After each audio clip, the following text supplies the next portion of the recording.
This is a Bosch AKE30s. It's a 30cm or 12-inch chainsaw made by Bosch. I've been using it recently to cut out a tree stump, and it has absolutely mashed up the chainsaw blade. You can see just there how rounded over they are. It's given me 3 years of service chopping firewood and chopping down trees. You can see here on the edge, the top lip is all curled over. You can see how spooned out that is. That should be completely flat, so that's getting stuck in logs when I'm chopping. So I'm going to replace the chain and bar today. I've got a couple of new ones from Archer, all the way from Australia, and a chain that should fit it. These are 35cm bar. First thing I've got to do, give it a good clean, get in here, get the old blade out. That's the cover. There's some old clay and stuff stuck in there. Blade just lifts off, the chain just slides off around the back. That's your old blade off, and that's going straight in the bin. Welcome back, cleaned up, looking much better. Let's have a look at the specs on this. Loud as fuck, 105 decibels, made in 2012. This silver bar here is the mechanism that tensions the chain. When you turn it that way, it loosens it. When you turn it that way, it tensions it. But it has this thing where once it's gone a bit, it kind of has some kind of a ratcheting thing that it won't come all the way back. Now, I don't know how I'm going to overcome that.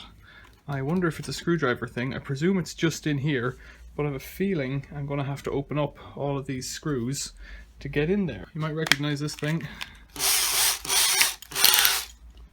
T20 Torx. Got a tricky one in the handle. Sneakily, they've put a little straight line through it so you can get them out with a regular flathead screwdriver. So, let's see how this fits on. Yep, that's separate, so it should still open. Well, this comes off first, so there you go. Should say I gave it a shot with the airline as well. Oh, look at that. That's it. It's out. Probably gotta get that little circlip off.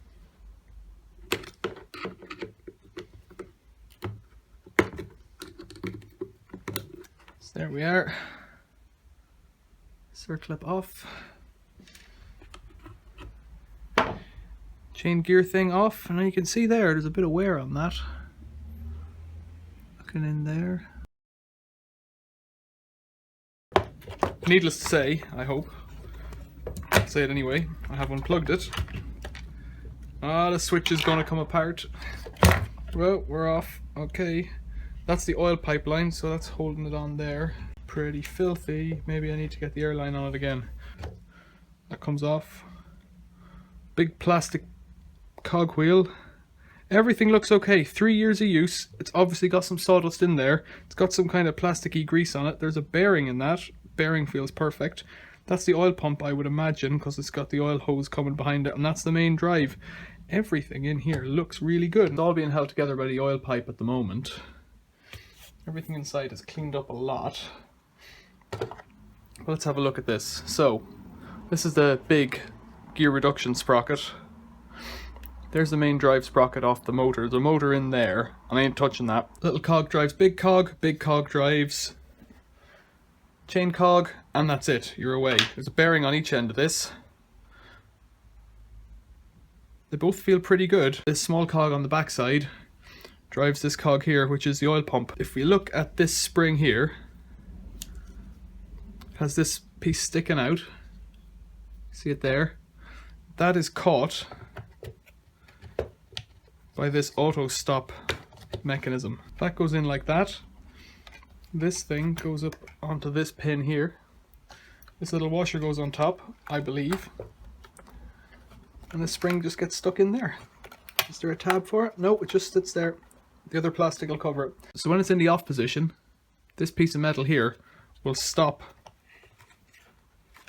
this spring that we saw earlier from going anywhere. It has locked this shaft end. Pressing on the trigger way back here lifts this lever, which lifts this off the spring, and then you can hear the click click is the micro switch. This is where the magic happens, back here. This is where the red knob is, and it's one of these snaps in things that doesn't snap out again. So without that little spring going in there, let's just put this back on top for now. Forcing it is usually the best option. but it does the most damage when you do it wrong. Let's get the big fella onto it.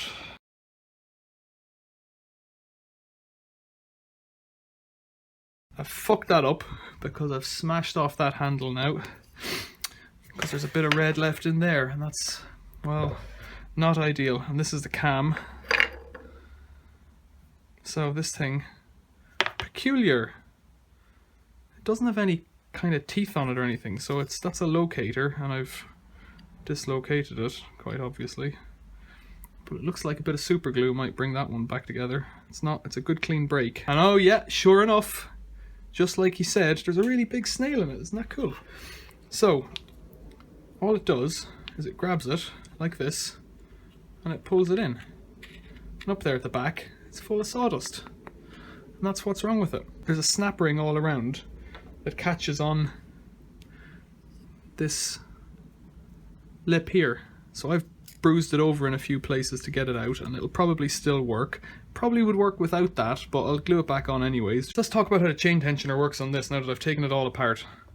This is the handle that tensions it, and inside here, this is the worm gear that draws the bar back and forth, and it draws it back and forth on this little cam wheel here. See, it's like a little snail shell, and in the bottom of it is a load of impacted sawdust, and that, I imagine, will just come out with a screwdriver, just like that.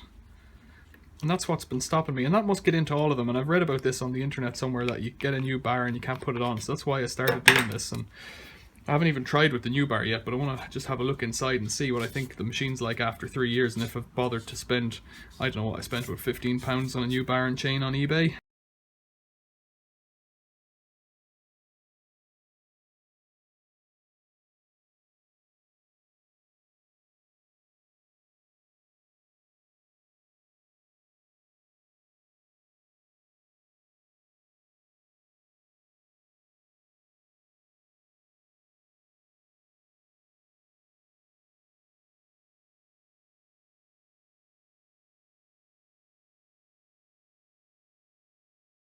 Feels good.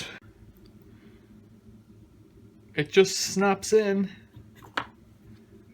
You ready? Done.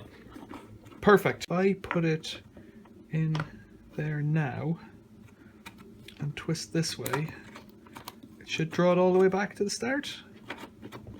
Or as good as, push it all the way up to there. Thing goes on like that. This screw goes in there. The trick in this case may be to turn this over the other way. Which way did it come off? Because that way, the other side of the driving face will get a bit of wear on it. What side is driving it? Chain's going this way, back this way, getting pulled by this, getting pulled by this, pulled on that side. Turn it over that way. That's the new way. God, it makes it awful easy when you just do the thing properly the first time around. New chain.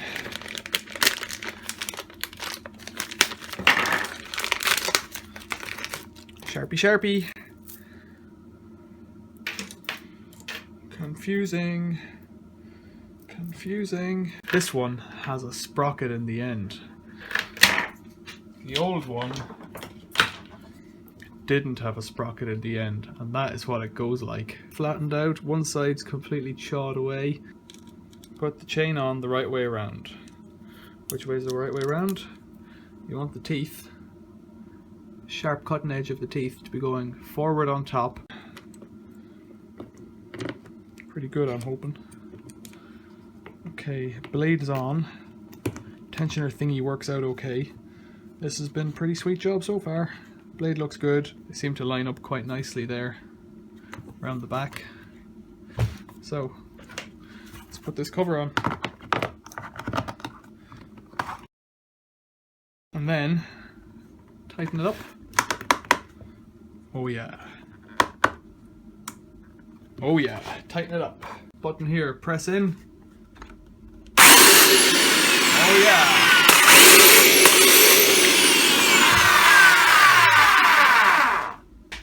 Thanks for watching.